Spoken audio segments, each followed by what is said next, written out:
सभी पुण्य आत्माओं को मेरा नमस्कार। आज बुद्ध पूर्णिमा के पावन पर्व पर हम सभी लोग यहाँ एकत्रित हुए हैं। तो आज बुद्ध पूर्णिमा पे गौतम बुद्ध के ही जीवन की एक कहानी से कार्यक्रम का शुभारंभ करते हैं। गौतम बुद्ध के जीवन में बहुत सारी घटनाएं हुई है। उसमें की एक महत्वपूर्ण घटना है, गौतम बुद्ध एक शहर के बाहर एक पेड़ के नीचे ध्यानस्थ अवस्था में बैठते थे और पास में ही उनकी छोटी सी एक कुटिया थी। और उस स्थिति में जब वो वहाँ बैठते थे तो शहर से कई सत्य प्रेमी, कई जिज्ञासु लोग जाकर उनको मिलते थे, अपने प्रश्नों के समाधान प्राप्त करते थे। ऐसे ही एक दिन एक व्यक्ति सुबह सुबह उनके पास गया और उनको सीधा प्रश्न पूछा, क्या परमात्मा है? उन्होंने उत्तर दिया, हाँ परमात्मा है। वो व्यक्ति चला गया। दोपहर को फिर एक व्यक्ति आया, फिर उन्होंने वही प्रश्न उनसे पूछा। उन्होंने उसको उत्तर दिया कि परमात्मा नहीं है। और बिल्कुल सेम वही का वही प्रश्न लेकर के शाम को एक व्यक्ति आया, उनको पूछा, क्या परमात्मा है? उन्होंने उसका कोई भी उत्तर नहीं दिया, आंखें बंद कर ली और ध्यान की अवस्था में चले गए।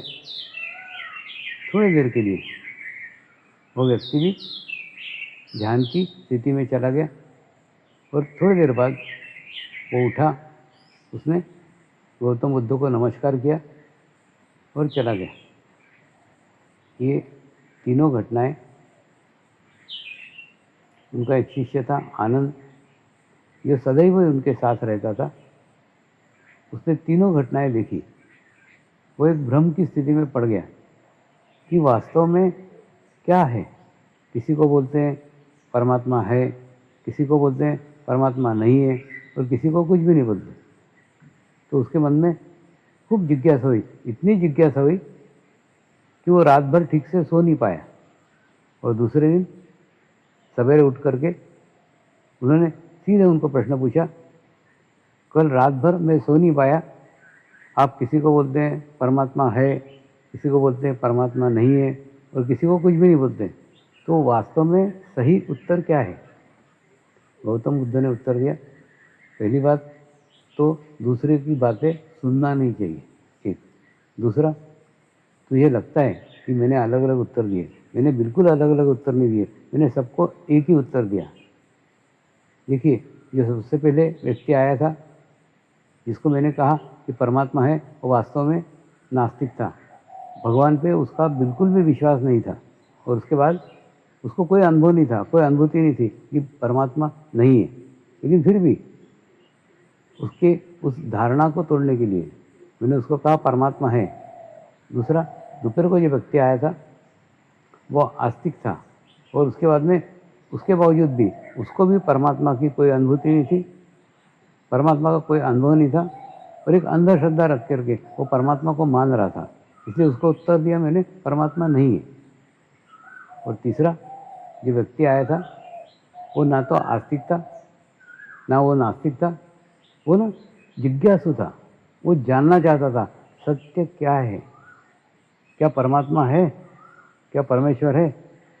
तो कुछ नहीं, मैंने उसको कहा परमेश्वर अपने ही भीतर है, परमात्मा अपने ही भीतर है। आप भीतर की ओर चले जाओ, आपको परमात्मा की अनुभूति हो जाएगी। सही बात है। आज हजारों सालों से लोग परमात्मा परमात्मा परमात्मा कह रहे, लेकिन क्या वास्तव में परमात्मा बाहर है जो उसको बाहर खोज रहे हैं? देखिए, कई लोग भगवान को खोजने के लिए अनेक प्रयास करते हैं, अनेक प्रयत्न करते हैं, लेकिन मुझे जो मेरे जीवन में अनुभव आए वो अनुभव ये कहते हैं कि शरीर के प्रयत्न से, शरीर के प्रयास से कभी भी परमात्मा नहीं मिलता। जैसे बचपन से ही मेरी परमात्मा की खोज प्रारंभ थी, परमात्मा को ढूंढना प्रारंभ था, लेकिन उसके बावजूद भी मुझे कभी भी प्रयासों से परमात्मा नहीं मिला। किसी ने बोला यज्ञ करो तो परमात्मा मिल जाता है, तो यज्ञ किया तो भी परमात्मा नहीं मिला। किसी ने बोला पूजा करो, पूजा करने से परमात्मा मिल जाता है, तो मैंने पूजा की, घंटों पूजा की, तो भी परमात्मा नहीं मिला। किसी ने बोला इतना इतना जाप करो, जाप करने के बाद में परमात्मा मिलता है, तो मैंने हजारों लाखों बार जाप किया, लेकिन उसके बावजूद भी परमात्मा नहीं मिला। तो जिसने परमात्मा को पाने के लिए जो जो रास्ते बताए, जो जो मार्ग बताए, वो सभी मार्ग, सभी रास्ते मैंने अवलंब किए, लेकिन सभी रास्ते, सभी मार्ग अवलंब करने के बाद भी परमात्मा नहीं मिला। यानी कहीं पे भी कोई शांति, कोई अनुभव ऐसा नहीं आया कि मुझे परमात्मा प्राप्त हो गया। लेकिन जब मनुष्य के प्रयत्न असफल हो जाते हैं तो मनुष्य का अहंकार टूट जाता है, और उसके बाद में ये मैं नहीं कर सकता, ये मुझसे नहीं हो सकता, ये अनुभव आने लग जाता है। ऐसा जब अनुभव आता है तब मनुष्य उस अज्ञात शक्ति के शरण में जाते हैं जिसको परमात्मा कहते हैं। फिर प्रार्थना का उदय होता है। वास्तव में देखा जाए ना तो प्रार्थना आध्यात्मिक स्थिति को बढ़ाने के लिए बहुत बड़ी मार्गदर्शक है, लेकिन वो प्रार्थना किसी भय से नहीं होनी चाहिए कि परमात्मा मेरा ये बुरा नहीं हो जाए, परमात्मा मेरे साथ ये बुरी घटना नहीं हो जाए। ऐसे भय से की गई प्रार्थना सही प्रार्थना नहीं है, क्योंकि भय का संबंध आपके शरीर के साथ है। तो जबकि प्रार्थना का संबंध आपके शरीर के साथ है ही नहीं। दूसरा, किसी लालच में कुछ मिलना चाहिए, कुछ पाना चाहिए, इस भाव के साथ भी कभी कोई प्रार्थना नहीं करनी चाहिए। क्यों? क्योंकि पाना, मिलना चाहिए, ये सब भाव शरीर का है, तो शरीर के भाव के ऊपर प्रार्थना नहीं की जाती है। प्रार्थना की जाती है आत्मा के भाव के ऊपर। तो पूर्ण आत्मा के भाव से मुझे लगता है जीवन में एक ही प्रार्थना करना चाहिए। एक ही प्रार्थना के लिए हमें शब्द इस्तेमाल करना चाहिए, वो है हे परमात्मा, मुझे आत्म साक्षात्कार करा दो। हे परमात्मा, मुझे आत्म अनुभूति करा दो। हे परमात्मा, मुझे आत्म समाधान प्रदान करो। देखिए, ये सब शब्द एक ही जगह, एक ही ओर, एक ही दिशा में आपको ले जाएंगे, आपको ऐसे माध्यम की ओर लेके जाएंगे जो माध्यम आपको अनुभूति करा सकता है। मेरे भी जीवन में जब सारे प्रयत्न असफल हो गए, तब यही प्रार्थना करना चालू की, यही प्रेयर करना चालू की कि मेरे जीवन में परमात्मा का वो रूप, परमात्मा का वो माध्यम कब आएगा? जब मुझे परमात्मा की प्राप्ति होगी, जब मुझे परमात्मा का समाधान प्राप्त होगा। नदी के किनारे कलकत्ते में बैठता था, और नदी के किनारे बैठ करके सदैव उस पानी को देख करके प्रार्थना करता था ये पानी कभी ना कभी किसी न किसी जगह जाके समुद्र को मिलेगा, यानी इस नदी का रूप समाप्त हो जाएगा, इसे नया रूप मिलेगा, इसे विशाल रूप मिलेगा। वहाँ जाकर के ये नदी नदी नहीं कहलाएगी, ये नदी वहाँ जाकर के एक समुद्र बन जाएगी, समुद्र कहलाएगी। तो मैं भी चाहता हूँ मेरे भी जीवन में वो समय, वह स्थान आए जब मेरा अस्तित्व शून्य हो जाए, मैं भी परमात्मामय हो जाऊँ, मैं भी परमेश्वरमय हो जाऊँ। ऐसी बार बार प्रार्थना करता था। इस प्रार्थनाओं के कारण ही मेरे जीवन में मेरे गुरु शिव बाबा का आगमन हुआ और नेपाल में हिमालय में उन्होंने बुला करके अपनी गुफा में मुझे आत्म साक्षात्कार कराया, मुझे आत्म अनुभूति कराई। उन्होंने कहा, पिछले 40 सालों से मैं तेरा यहाँ इंतज़ार कर रहा हूँ। मेरे जीवन का उद्देश्य मुझे गुरु ने दी हुई धरोहर ज्ञान तुझे सौंपना है, इसलिए मैं 40 साल से इंतज़ार कर रहा हूँ। और उसके बाद में जैसे ही उन्होंने अनुभूति कराई, जैसे उन्होंने अनुभव कराया, मैं 3 दिन के लिए समाधि के स्थिति में चला गया। वो क्षण, वो अनुभूति मुझे जीवन भर याद है। मुझे भी लगता है प्रत्येक साधक ने अपने जीवन में वो क्षण, वो अनुभूति को बार बार याद करना चाहिए। जैसे हमारा चित्त उस क्षण पे जाता है, वो हमारे जीवन का टर्निंग पॉइंट है। उस घटना पे जाते हैं तो तुरंत एक अच्छी स्थिति, एक अच्छे वाइब्रेशंस हमको अनायास ही प्राप्त हो जाते हैं। तो जैसे ही उन्होंने अनुभूति कराई, उसके बाद में वो परमात्मा नहीं थे, वो परमेश्वर नहीं थे, मेरे इस तरीके सामान्य 2 हाथ और 2 पैर के व्यक्ति थे। उसके बावजूद भी, जबकि ये विश्वास लेके मैं चला था कि परमात्मा कोई शरीर हो ही नहीं सकता, क्योंकि मेरी नानी कहा करती थी, परमात्मा अविनाशी है, परमात्मा कल भी था, परमात्मा आज भी है और परमात्मा कल भी रहेगा। तो मैं उसी समय समझ गया था, परमात्मा कोई व्यक्ति हो ही नहीं सकता, परमात्मा कोई शरीर हो ही नहीं सकता। ये विश्वास लेके सालों तक चला था। उसके बावजूद भी मैंने वो शरीरधारी गुरु को ही परमात्मा मान लिया। क्यों मान लिया?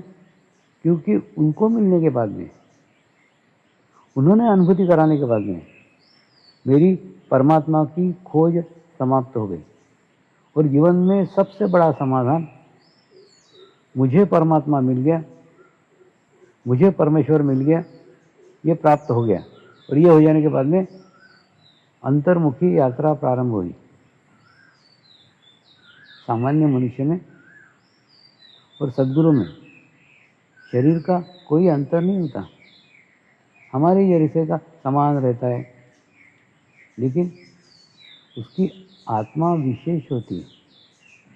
आत्मा वो विशेष होती है जिस आत्मा के साथ लाखों लोगों की सामूहिकता जुड़ी रहती है, लाखों लोगों की कनेक्टिविटी जुड़ी रहती है। मेरे गुरुदेव के साथ भी लाखों लोगों की, लाखों आत्माओं की सामूहिकता जन्मों जन्मों से जुड़ी हुई थी। और यही कारण उनके भीतर की अंतर्मुखी शक्ति जैसे उन्होंने मेरे भीतर प्रवाहित की, मुझे भी परमात्मा मेरे ही भीतर है, परमात्मा मेरे ही अंदर है, इसका अनुभव हो गया और इसकी अनुभूति हो गई। और एक जीवंत व्यक्ति को परमात्मा मानकर, एक जीवंत व्यक्ति को परमेश्वर मानकर सारी आध्यात्मिक प्रगति हो पाई है। मनुष्य के जीवन का संपूर्ण समाधान एक ही है, वो है मुझे परमात्मा मिल गया, मुझे परमेश्वर मिल गया, ये समाधान आपके जीवन में जब तक नहीं आता तब तक आपकी सारी खोज, आपकी सारी भटकन बाहर की ओर चलती ही रहेगी और जीवन भर आप परमेश्वर को बाहर खोजते ही रहेंगे। लेकिन जिस दिन आपको अनुभूति हो जाए, जिस दिन आपको अनुभव हो जाए कि परमेश्वर आपके भीतर है, परमेश्वर आपके अंदर है, तो आपकी अंतर्मुखी यात्रा प्रारंभ हो जाएगी। और अंतर्मुखी यात्रा प्रारंभ होने के बाद में परमेश्वर आपके ही भीतर है, परमेश्वर आपके ही अंदर है, इसकी अनुभूति होगी। अंतर्मुखी होकर के परमात्मा को अनुभव किया जा सकता है।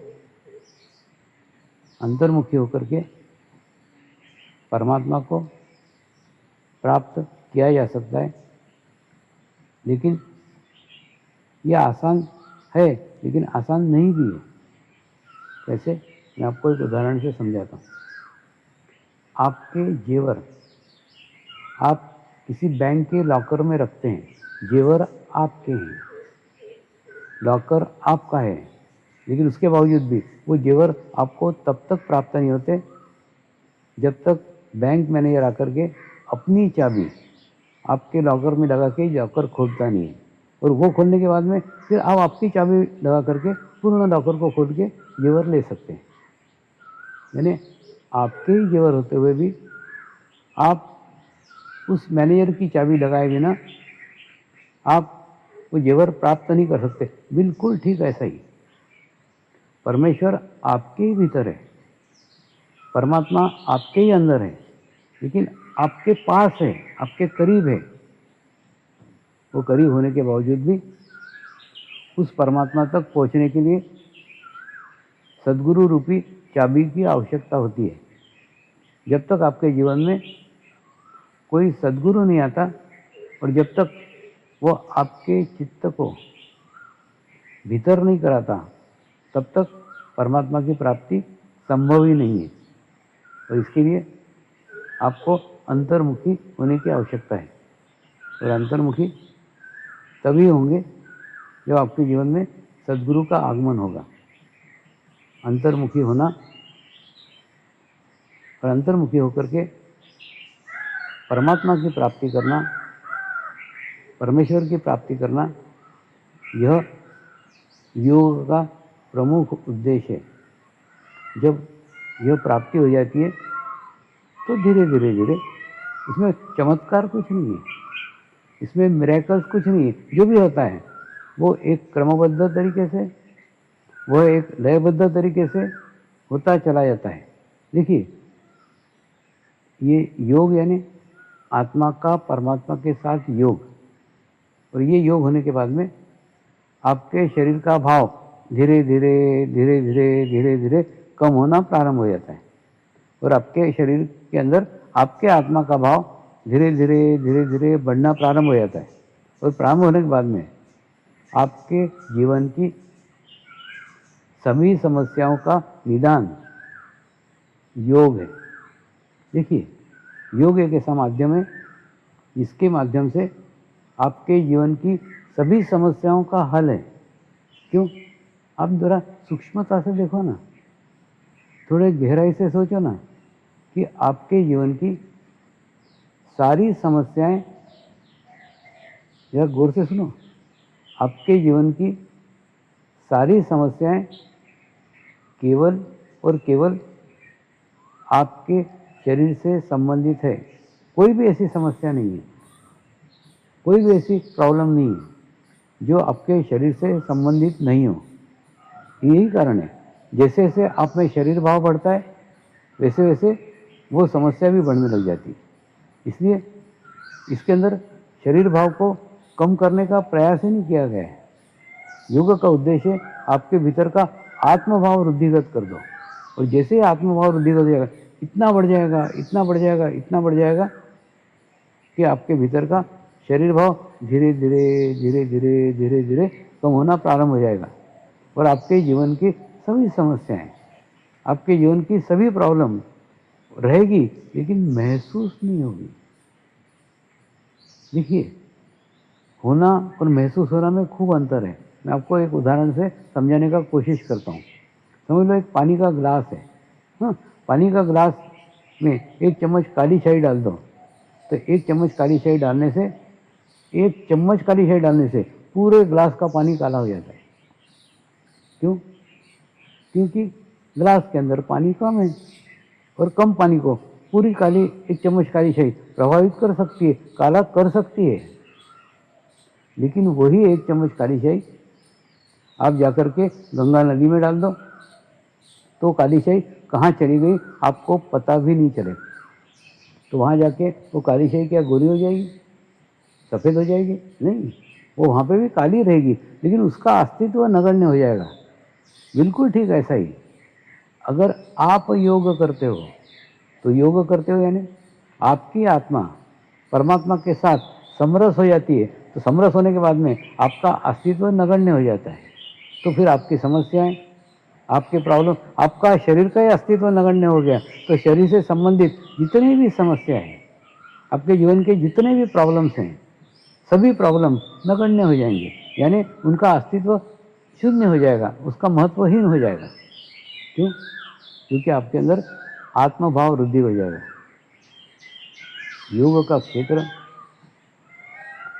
खूब विशाल है, खूब बड़ा है। देखिए, एक तो मनुष्य के भीतर का शरीर भाव कम करके आत्मभाव को वृद्धित करना और उसके जीवन के सभी समस्याओं का निदान करना, यह योग का क्षेत्र है। दूसरा, मनुष्य को धर्म जागृत करना। धर्म यानी आप जो सोच रहे हो ना, हिंदू धर्म, मुस्लिम धर्म, क्रिश्चियन धर्म, मैं इन धर्मों की बात ही नहीं कर रहा हूँ। ये धर्म नहीं है, ये उपासना की पद्धतियाँ हैं।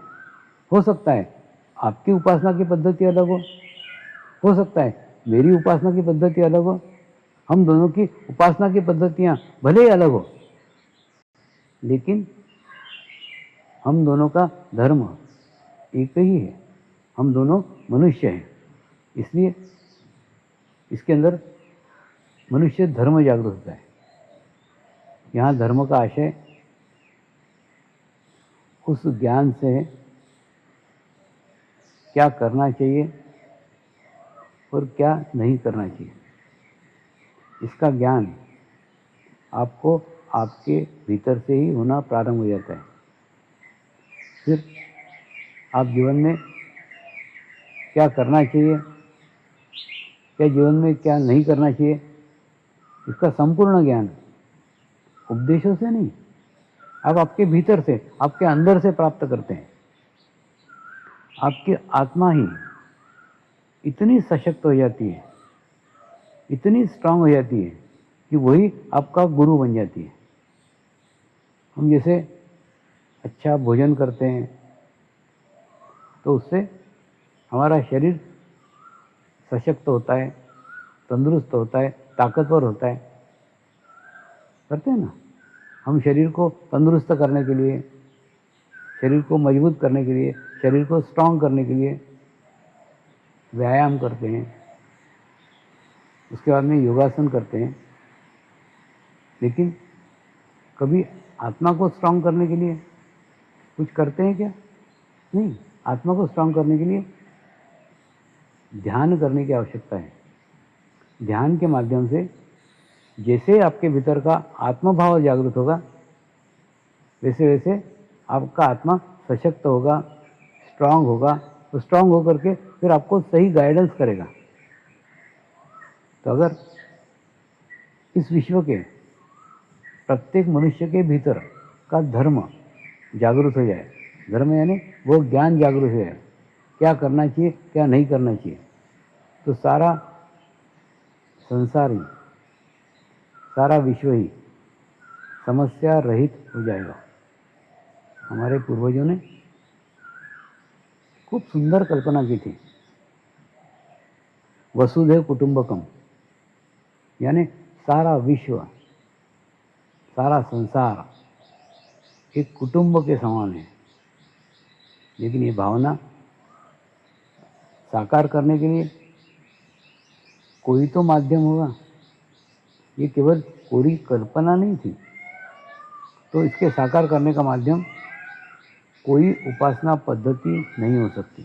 कोई भी ऐसी उपासना पद्धति नहीं है जिस उपासना पद्धति को विश्व का सब मनुष्य अनुभव करे, अपनाए। दूसरा, ऐसा दुनिया में कोई देवता नहीं है। आप कोई भी एक देवता की मुझे छवि बता दो जिस देवता को सारे ही मनुष्य मानते हैं। नहीं। अरे बाबा, संसार का तो छोड़ो, पत्नी का देवता अलग है, पति का देवता अलग है। यानी ये एक अपना निजी अर्थ है देवता को मानने का। तो संसार में ऐसा कोई देवता नहीं है जिसको सारे ही लोग मानते हो। तो वसुदेव कुटुंबकम की कल्पना जो हमारे पूर्वजों ने की थी, इसको साकार करने का कौन सा मार्ग है? एक ही मार्ग है। वो मार्ग है योग। योग के माध्यम से वसुदेव कुटुंबकम की कल्पना संपूर्णतः साकार हो सकती है। आज समर्पण ध्यान संस्कार विश्व के 29 से अधिक देशों में अपनाया गया है और पिछले 25 सालों से अलग अलग जाति के, अलग अलग रंग के, अलग अलग देश के, अलग अलग भाषा के लोगों ने इस संस्कार को ग्रहण करके आत्म अनुभव प्राप्त किया है, आत्म अनुभूति प्राप्त की है। दूसरा विशेषता है, इनका रंग अलग अलग हो सकता है, इनकी जाति अलग अलग हो सकती है, इनका धर्म अलग अलग हो सकता है, इनका देश अलग अलग हो सकता है, इनका लिंग अलग हो सकता है, लेकिन अनुभूति समान है। सबको एक ही अनुभूति है, समान है। परमेश्वर की बड़ी कृपा है, परमेश्वर की बड़ी करुणा है। परमेश्वर जो भी देता है ना, वो सबको समान देता है, किसी को कम या किसी को ज़्यादा बिल्कुल नहीं देता। तो सबको समान अनुभूति हुई, समान अनुभव हुआ है। तो योग का क्षेत्र इतना विशाल है कि मनुष्य को मनुष्य से जोड़ सके, इतना बड़ा क्षेत्र योग का है। लेकिन आज जब नवयुवकों को योग की बात समझाने जाता हूँ, कई बार हुआ है ना, मैं मिलिट्री के, पुलिस के जगह शिविर लेने को जाता हूँ, तो सब पुलिस वाले, सब मिलिट्री वाले योगा की मैट लेके वहाँ आते हैं। माने दिमाग में देखो कैसा बैठा हुआ है, जहाँ योग शब्द आया वहाँ योगासन आ ही जाते हैं। सब लोग मैट लेके आ जाते हैं योगा की, जैसे मैं वहाँ उनको योगासन कराने वाला हूँ। ये ऐसा क्यों हुआ है? थोड़ा सोचने का विषय है। योग को हमारे देश के प्रयासों से, हमारे देश के प्रयत्न से एक महत्वपूर्ण स्थान प्राप्त हुआ है। इसीलिए सारे विश्व में 21 जून को योगा डे मनाया जाता है। लेकिन योगा डे को आप देखो ना, न्यूज़पेपर पे योगासन, टीवी पे योगासन, रेडियो पे योगासन, यानी 21 जून को योगासन के अलावा कोई कुछ बात ही नहीं करता है। और इसका प्रभाव इतना गहरा हो गया है कि योग का बात किया तो लोग योगासन के मैट लेकर के पहुंच जाते हैं। यानी योग यानी योगासन, ये बैठ गया है, एकदम दिमाग में बैठ गया है, पिछले 4-5 साल से बैठ गया। मुझे चिंता 5 साल की नहीं है, मुझे चिंता अगले 50 सालों की है। 50 साल तक अगर ऐसा ही चलता रहा कि योगासन यानी योग, योगासन यानी योग, तो हमारी आने वाली पीढ़ी भी ये समझेगी कि योगासन यानी योग। और फिर जो वास्तव में योग है, जो समग्र योग है, जो संपूर्ण योग है, उसको हम भुला ही देंगे। इसीलिए इस उम्र में भी मैं दुनिया भर में जाता हूँ, सब जगह जाता हूँ और सब जगह जाकर के सबको समझाता हूँ, सबको कहता हूँ कि योगासन योग नहीं है। योगासन योग का केवल और एक केवल अंग है। देखिए, एक कहानी थी ना कि 5 अंधे मित्र घूमने के लिए गए और किसी मंदिर के प्रवेश द्वार पे उनको एक हाथी नजर आया और एक मित्र ने हाथी के सूंड को हाथ लगाया और कहा, अरे मैंने हाथी को संपूर्ण जान लिया है, हाथी ना अजगर जैसा है। फिर एक मित्र ने हाथी के पैर को हाथ लगाया और उसने कहा, नहीं नहीं, मैंने जाना है संपूर्ण हाथी को, हाथी ना एक बहुत बड़े खंभे जैसा है। उसके बाद में तीसरे मित्र ने हाथी को कान को हाथ लगाया और उसने कहा, अरे तुम दोनों गलत हो, मैंने हाथी को जाना है, हाथी ना एक बहुत बड़े सुपड़े जैसा है। चौथे मित्र ने हाथी के विशाल पेट को हाथ लगाया और उसने कहा, तुम सब गलत हो, वास्तव में हाथी का तो बड़ा विशाल रूप है, वो तो एक पहाड़ जैसा है। पांचवें मित्र ने हाथी के पूंछ को हाथ लगाया और कहा, तुम सब गलत हो, हाथी को तो मैं जान रहा हूं, अरे हाथी तो एक रस्सी जैसा है। पांचों मित्रों ने हाथी के केवल और केवल एक अंग को स्पर्श करके, केवल और केवल एक अंग को जान करके हाथी के पूर्ण रूप की कल्पना कर ली थी, लेकिन वो केवल एक अंग था। फिर एक व्यक्ति वहाँ से गुजर रहा था, उसने पांचों लोगों की बातें सुनी और उनको हाथी के विशाल रूप का वर्णन करके बताया, आपने जो जो अंग को छुआ था ये पांचों अंग हाथी के हैं, लेकिन हाथी का पूर्ण स्वरूप इस प्रकार से है। इस प्रकार से उन्होंने वर्णन करके उसको बताया। क्या हम ऐसा ही नहीं कर रहे हैं? केवल योगासन यानी योग, योगासन यानी योग यानी हाथी के एक पूंछ को पकड़ करके हाथी की पूर्ण कल्पना कर रहे हैं कि ये ऐसा हाथी है, ऐसा हाथी है, ऐसा हाथी है, जबकि केवल एक अंग को छू रहे हैं, एक पार्ट को छू रहे हैं और पूर्ण योगासन यानी योग ये करके योग की कल्पना कर रहे हैं। ये कहानी आज प्रासंगिक है। बस ऐसी स्थिति हमारी है। केवल योगासन यानी योग हम जो समझ बैठे वो बिल्कुल गलत है। अष्टांग योग का केवल और केवल एक अंग योगासन है। योगासन योग नहीं है। आज हम अष्टांग योग के इन्हीं 8 अंगों को जानेंगे और जानेंगे कि इसमें योगासन का स्थिति कहाँ है, योगासन कहाँ रखता है। देखिए, इसके अंदर सबसे पहली पादान पे है यम।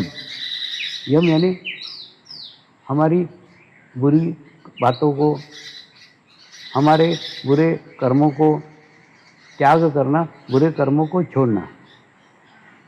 अब यहाँ प्रश्न आता है, कर्म कौन करता है? आत्मा कर्म करती है क्या? नहीं, कर्म शरीर के द्वारा किए जाते हैं। यानी ये भी विचार, ये भी पादान शरीर भाव से संबंधित है कि कर्मों का त्याग करना, बुरे कर्मों का त्याग करना, ये यम है। उसके ऊपर की पादान पे आएंगे तो आएगा नियम। नियम यानी अच्छे कर्मों को करना, उसका एक नियम बनाना कि मैं अच्छे कर्म करूँगा या अच्छे कर्म मैं करूँगी, ये नियम बनाना। अच्छे नियमों को पालन करना, अच्छे कर्मों को करने के लिए नियम बनाना। लेकिन फिर वहाँ पे भी मैं है ना कि मुझे अच्छे कर्म करने का है, अच्छे कर्मों के साथ अपने आप को जोड़ने का है, तो फिर वहाँ पे शरीर भाव विद्यमान है ही। उसके बाद में उसकी तीसरी पादान आती है, तो तीसरी पादान पे आसन। आसन यानी शरीर को स्वस्थ रखने के लिए किए जाने वाले क्रियाएं। क्या उद्देश्य है? अब उद्देश्य को देखो। आसन का उद्देश्य शरीर को स्वस्थ रखना, यानी फिर शरीर आ गया, और जहाँ शरीर आ गया वहाँ शरीर भाव आ गया। तो यहाँ पे भी शरीर भाव है, यहाँ पे भी शरीर है। इसके ऊपर और चौथी पादान पे अगर हम जाएं तो फिर आता है प्राणायाम। प्राणायाम यानी श्वास और प्रश्वास जो हम ले रहे हैं उनको संतुलित करना, उनको बैलेंस करना। श्वास कौन ले रहा है? शरीर। श्वास कौन छोड़ रहा है? शरीर। श्वास पे चित्त कौन रख रहा है? मैं सांस पे चित्त रख रही हूँ, मैं सांस पे चित्त रख रहा हूँ, मैं सांस नियंत्रित कर रहा हूँ। यानी मैं यहाँ पे भी विद्यमान है, और जहाँ पे मैं विद्यमान है वहाँ पे शरीर भाव आया ही ना। और इसके बाद में अगर हम पांचवी पादान पे जाते हैं तो आता है प्रत्याहार। प्रत्याहार यानी मैंने मेरे जीवन में जो बुरी आदतें अपनाई हुई है, जो पूरे कर्म मेरे हाथ से हो रहे हैं, उनका त्याग करना। तो आदतें किसने अपनाई हैं? शरीर ने। बुरे कर्म कौन कर रहा है? शरीर। तो उनका त्याग करना, यानी फिर शरीर का संबंध तो आया ही ना। तो शरीर का संबंध आया तो शरीर भाव आया।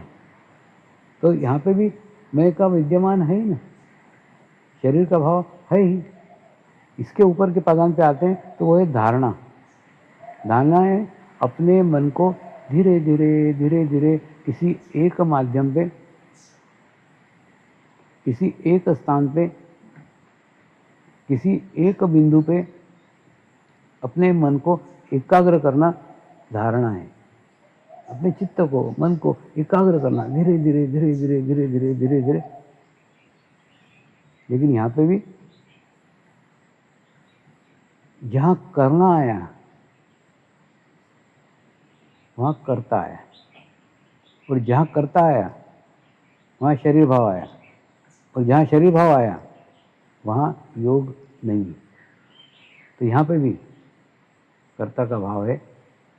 और इसके बाद धारणा के ऊपर अगर हम जाते हैं तो ध्यान, यानी मन को एकाग्र करना, चित्त को एकाग्र करना, और फिर लग जाए। अगर निर्विचार स्थिति प्राप्त हो जाए, अगर शून्य का स्थिति प्राप्त हो जाए तो ध्यान, यानी ध्यान भी करना है। ये सब होने के बाद में कर्ता का भाव है। यहाँ पे भी पूर्णत्व नहीं है। और इसके भी ऊपर की स्थिति है समाधि। तो समर्पण ध्यान संस्कार एक ऐसा संस्कार है जिसके माध्यम से आपको सीधी सीधी समाधि प्राप्त हो जाती है। देखिए, तो जो हम हमारे जीवन में आसन को महत्व दे रहे हैं, वो आसन इन अष्टांग योग की तीसरी पादान है, बस, बाकी कुछ नहीं। लेकिन हम बाकी पादानों का बात ही नहीं कर रहे हैं। देखिए, हो सकता है हम पैदा होने के बाद में प्राइमरी में गए, लेकिन प्राइमरी 5 साल से प्राइमरी में ही। अरे आगे नहीं बढ़ोगे क्या? प्राइमरी से मिडिल में जाओगे, मिडिल से हाई स्कूल में जाओगे, हाई स्कूल से कॉलेज में जाओगे, लेकिन एक ही घिसे जा रहे हैं। योगासन यानी योग, योगासन यानी योग। योगासन का मैं विरोधी नहीं हूँ। देखिए, योगासन योग में सहायक है, एक अंग है, उसको महत्व दो, लेकिन उतना ही जितना आवश्यक है। और ये प्रचार बिल्कुल मत करो कि योगासन योग है, क्योंकि ऐसा करके हम अपने अज्ञानता का तो प्रदर्शन कर ही रहे हैं और दूसरों को भी ज्ञान से वंचित कर रहे हैं। इसलिए इस उम्र में भी मैं पूरे विश्व भर में घूम घूम के बता रहा हूँ कि योगासन योग नहीं है। योगासन योग का केवल और केवल एक अंग है, केवल और केवल एक भाग है। भारत के प्रयासों से योग को एक महत्व प्राप्त हुआ है, तो हमारा कर्तव्य है, हमारा दायित्व है कि हम समूचे संसार को, सारे विश्व को समग्र योग का ज्ञान कराएं। और जैसे ही आप समग्र योग करने लग जाते हैं, आपके भीतर का योग होना प्रारंभ हो जाता है, ये सभी पादानों के लाभ आपको अनायासी मिलना प्रारंभ हो जाते हैं। जैसे यम यानी अच्छे बुरे कार्यों को छोड़ना, वो ऑटोमेटिकली आपके हाथ से बुरे कार्य छूटना चालू हो जाते हैं। दूसरा नियम, अच्छे कार्यों को करना, ऑटोमेटिकली आपके हाथ से अच्छे कार्य घटित होना करते नहीं हैं, यहाँ आपके हाथ से होना चालू हो जाते हैं। उसके बाद में तीसरा है शरीर को स्वस्थ रखना। आपका शरीर स्वस्थ रहना ऑटोमेटिकली होना चालू हो जाता है, करना नहीं पड़ता है। तो उसके बाद में प्राणायाम भी आप सांस के ऊपर चित्त रखते नहीं हैं, ऑटोमेटिकली आपकी सांस अनायासी नियंत्रित होना प्रारंभ हो जाती है। उसके ऊपर आता है प्रत्याहार, बुरे व्यसनों को छोड़ना। यहाँ छोड़ना नहीं पड़ता है, ऑटोमेटिकली छूट जाते हैं। जैसे ही आप समग्र योग करते हैं, प्रत्याहार ऑटोमेटिक घटित हो जाता है, करते नहीं है, हो जाता है। यहाँ कर्ता का भाव नहीं है। और रही बात धारणा की, तो धारणा खुद ब खुद कुछ दिन अभ्यास करके ही सहजता से प्राप्त की जा सकती है। और ध्यान तो समर्पण ध्यान संस्कार की पहली पादान है। जैसे आप ये संस्कार ग्रहण करते हैं, इस पादान पे तत्क्षण, उसी क्षण आप पहुंच जाते हैं और एक निर्विचारता का स्थिति आपके जीवन में आ जाता है। लेकिन कई साधु संत भी निर्विचारता की स्थिति को ही ध्यान समझते हैं, यानी इस ध्यान की स्थिति में आकर के अटक जाते हैं। निर्विचारता का स्थिति ध्यान नहीं है। निर्विचारता का स्थिति वह स्थिति है जिसमें से ध्यान में जाया जाता है, और इसके ऊपर की स्थिति है समाधि। ये समाधि की अवस्था, जैसे ही आप समर्पण ध्यान संस्कार करते हैं, ग्रहण करते हैं, उसका अभ्यास करते हैं, उसका प्रैक्टिस करते हैं, तो धीरे धीरे आपको प्राप्त हो जाती है। दूसरा, इसमें करने का कुछ नहीं है। देखिए, कुछ तत्व रहते हैं, कुछ बातें रहती हैं जिसके ऊपर प्रत्येक डिपेंड रहते हैं। प्रत्येक पद्धति ये पद्धति नहीं है, ये एक संस्कार है, सूक्ष्म संस्कार है। हुआ ना, एक बार इसी आश्रम में, इसी यज्ञशाला में जैन मुनियों का शिविर हुआ। 8 दिन का शिविर हुआ। 8 दिन के पश्चात वो जैन मुनियों ने कहा, स्वामी जी, ध्यान की 3 पद्धतियाँ हैं। एक पद्धति है सांस के ऊपर चित्त रखना, उस पद्धति से भी आपने ध्यान नहीं कराया।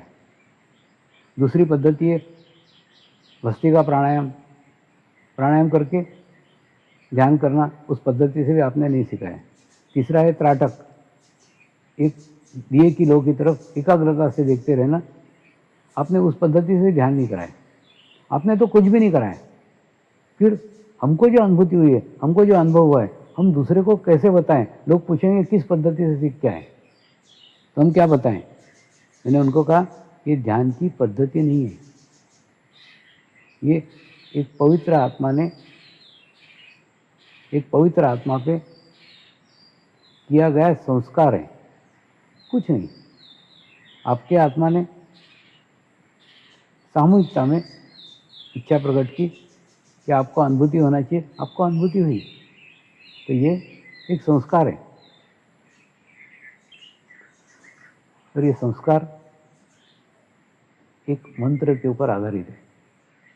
आपको आश्चर्य होगा, ये मंत्र एकदम सिंपल, एकदम साधा है।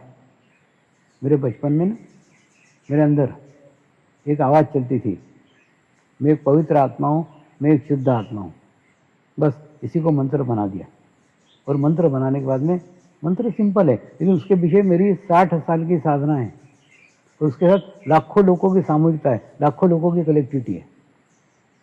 तो इस मंत्र के माध्यम से आप ये संस्कार ग्रहण कर सकते हो। प्रश्न आता है, आज जहाँ कोरोना महामारी की इतनी विश्व स्तर की समस्या समूचे विश्व में, ऐसे समय इस समर्पण ध्यान संस्कार को ग्रहण करने की क्या आवश्यकता है। देखिए, जब भी कभी कोई प्राकृतिक विपदा आती है, जब भी कोई भूकंप आता है, जब भी कोई महामारी आती है, अगर आप परमात्मा में संपूर्ण विश्वास रखते हैं तो आप ये समझ लो, परमेश्वर ही इन सभी माध्यमों से हमको एक संदेश, हमको एक मैसेज देना चाहता है। देखिए ना, जैसे हमने देखा कि आज अलग अलग जाति के, अलग अलग धर्म के, अलग अलग देशों के अलग अलग आंदोलन चल रहे हैं और मनुष्य अपना अस्तित्व अलग अलग अलग कर रहा है और मनुष्य के भीतर की मनुष्यता समाप्त हो रही है। हो सकता है वो जाति के कारण हो रही हो, वो धर्म के कारण हो रही हो, वो देश के कारण हो रही है, तो सब मनुष्य समान हैं, एक जैसे हैं। यही मैसेज, यही संदेश परमात्मा आपको इस महामारी के माध्यम से दे रहा है। अब देखो ना, महामारी किसी भी देश के, किसी भी जाति के, किसी भी धर्म के, अमीर को, गरीब को, किसी को भी नहीं छोड़ती। महामारी सबको समान रूप से हो सकती है, होने की संभावना है। यानी अपने भीतर की मनुष्यता को जागरूक करने की आवश्यकता है। अति विचार करके हमने जो एक वैचारिक प्रदूषण इस वातावरण में फैला के रखा हुआ है और उस वातावरण के कारण सारा विश्व ही भयभीत है। इसलिए आवश्यकता है ऐसे समय उसमें से अपना अस्तित्व अलग करने की। देखिए, जहाँ एक प्रकार के विचार सब लोग कर रहे हैं, वो विचार क्या है? भय का विचार, डर का विचार। मुझे वायरस नहीं हो जाए, मुझे तकलीफ नहीं हो जाए, मुझे बीमारी नहीं हो जाए। सब लोग एक ही विचार कर रहे हैं। तो ऐसे लोगों के बीच में अगर हम रहेंगे तो हमको भी ये विचार आना स्वाभाविक है ना, कि उसमें से अपना अस्तित्व अलग करने के लिए। देखिए, अलग करने के लिए कह रहा हूँ, यानी मैं आपको कोई हिमालय जाने को नहीं कह रहा हूँ। मैं कह रहा हूँ आप आपके ही घर में रहो, आपके परिवार में रहो, और परिवार में रह के आपका अस्तित्व अलग करो। अस्तित्व अलग करो यानी शरीर भाव रहित अस्तित्व बनाओ। तो समर्पण ध्यान संस्कार से यह अस्तित्व कुछ दिन के अभ्यास के बाद आपको ही आपका अनुभव होना प्रारंभ हो जाएगा। दूसरा, परमेश्वर को खोजने के लिए, परमात्मा को खोजने के लिए लोग अलग अलग तीर्थ क्षेत्रों में जाते हैं, अलग अलग धामों की यात्रा करते हैं, अलग अलग स्थानों की यात्रा करते हैं।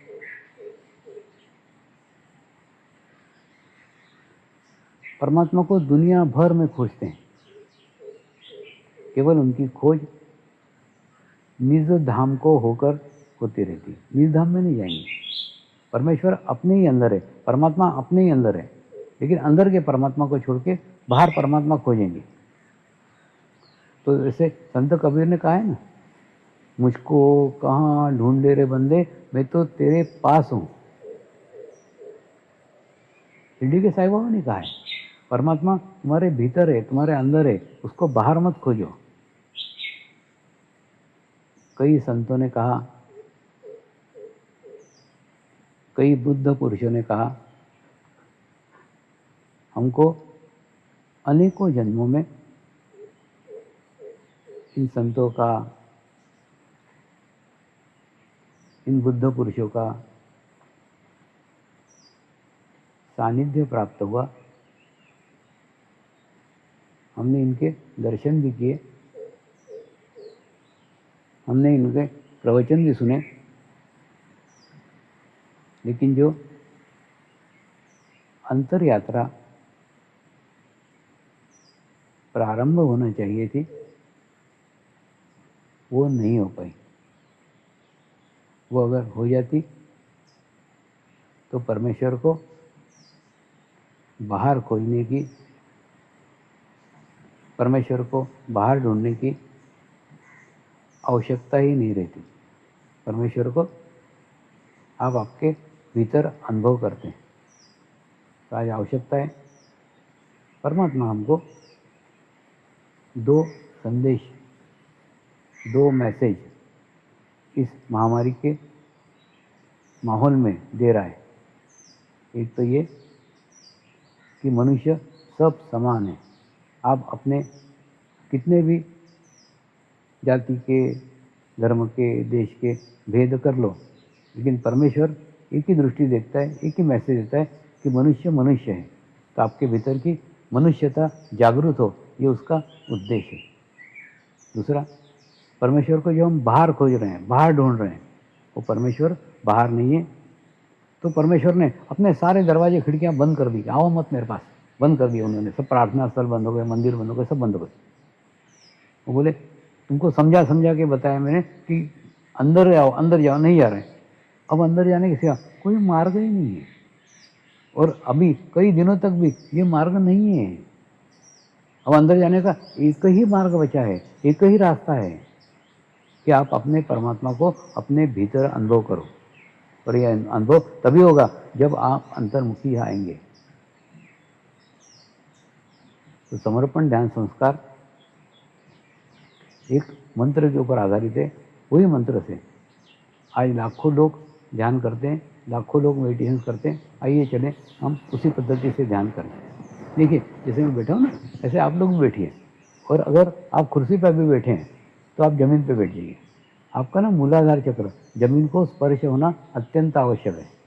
तो उससे आपके नकारात्मक विचार, आपकी बीमारियां, सब भूमि माता शोषित करके आपको संतुलित करेगी, आपको बैलेंस करेगी।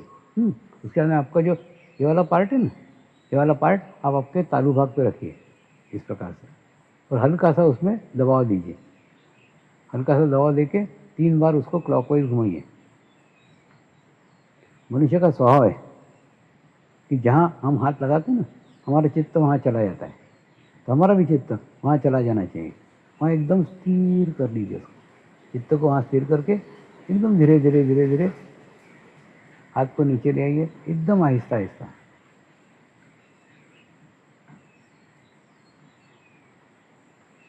और चित्त को तालू भाग पे स्थिर रखिए और संपूर्ण भाव के साथ देखिए, इसके अंदर भाव महत्वपूर्ण है। आप जो बोल रहे हो ना, वो भाव लाओ और वो फील करो, वो अनुभव करो। जैसे आप बोलो मैं पवित्र आत्मा हूँ, तो अनुभव करो कि आप पवित्र आत्मा है। जब आप बोलो मैं एक शुद्ध आत्मा हूँ, तब आप अनुभव करो आप केवल और केवल शुद्ध आत्मा हैं। जितना अनुभव करोगे ना, उतना अच्छा रिजल्ट, उतना अच्छा परिणाम आएगा। मेरे साथ मंत्र का उच्चारण करेंगे। मैं एक पवित्र आत्मा हूँ।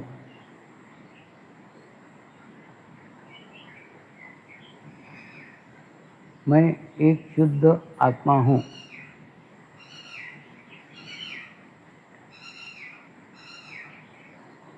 मैं एक पवित्र आत्मा हूँ।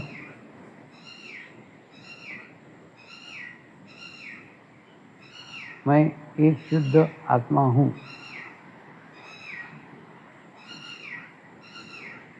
मैं एक पवित्र आत्मा हूँ। मैं एक शुद्ध आत्मा हूँ।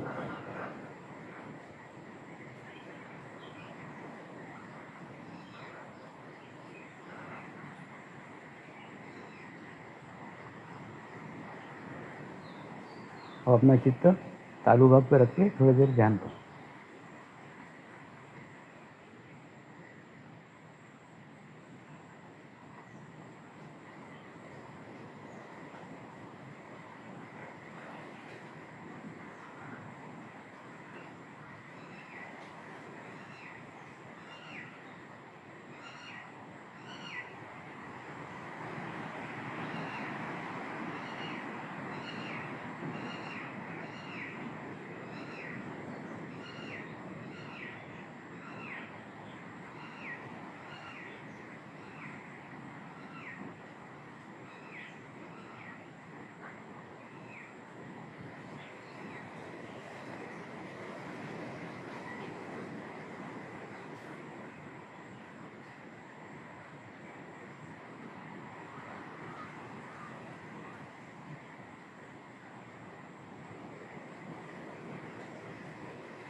तो हम प्रार्थना करेंगे,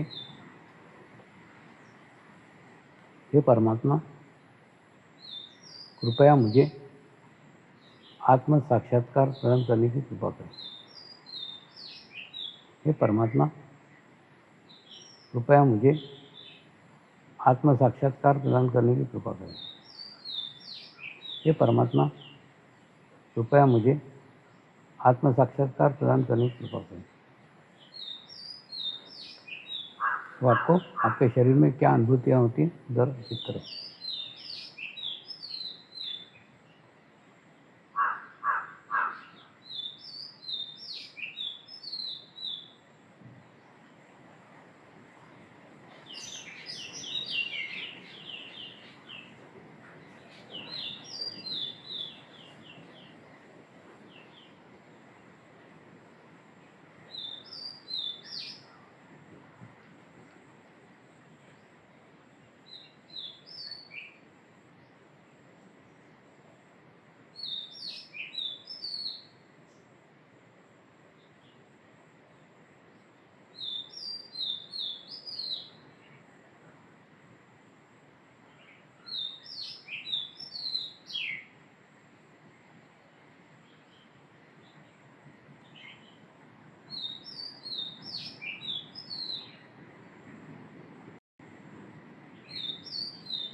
देखिए, समय अभाव में हमने यहाँ पे कुछ मिनट ही ध्यान किया, लेकिन आपको इस प्रकार से रोज 30 मिनट ध्यान करने का है।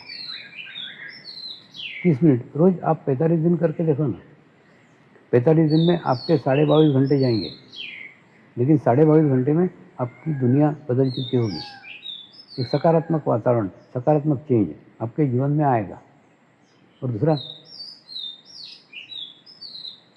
ध्यान करते समय हो सकता है आपका शरीर विरोध करे, आपको खुजाल छूटे, आपको खांसी आए, आपको उबासी आए। शरीर ने कितना भी विरोध किया तो भी एक संकल्प करो कि मुझे ध्यान करना ही है, मुझे ध्यान पूर्ण करना है। तो उठने का नहीं जब तक आधा घंटा नहीं हो जाए। दूसरा, कितने भी विचार आए, विचारों को रोकने का कोशिश नहीं करने का।